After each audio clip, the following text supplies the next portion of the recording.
Nintendo recently just released a bundle of Mario Galaxy and Mario Galaxy 2. And I think you could buy them individually on the Nintendo Switch too. Those are Wii games. Those games came out almost 20 years ago, between 15 and 20 years ago now. Um, and what they did to it is they put a storybook in it that you can go to and get a little bit of background information that kind of plays into the Mario Galaxy movie. That is what they added to that game. That is more than Ocarina of Time even needs to be touched up.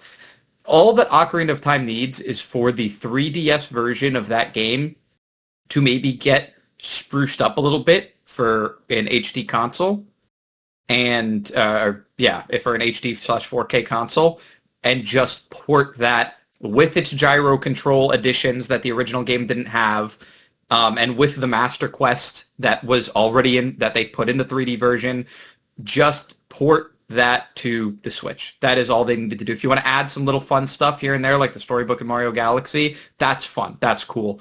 You did not need to, what is that movie with Jack Frost? The Guardians? That's what Link looks like. Rise of the Guardians. That's what Link looks like. He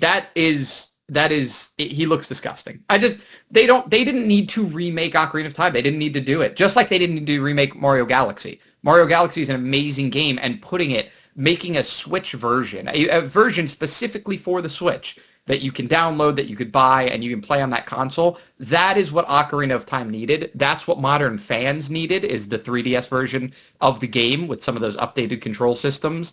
That's what we needed from Ocarina of Time, and instead we're getting a full-on remake that I worry they are going to try to lean into the new gameplay systems of Breath of the Wild and Tears of the Kingdom, and try to expand into that, and that just takes away from what Zelda is and how limits define your gameplay.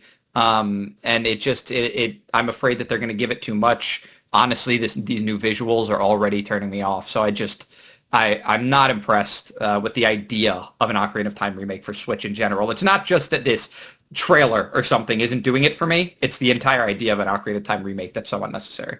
To cut in real quick, my counter to that is Mario Galaxy still looks really good. Like, all you got to do is up the resolution. Mario Galaxy could release on the Switch today. That's not true of Ocarina of Time. I don't even think that's true of the 3D version of Ocarina of Time, because it did require so much, not compromise, but it did have to be kind of reduced.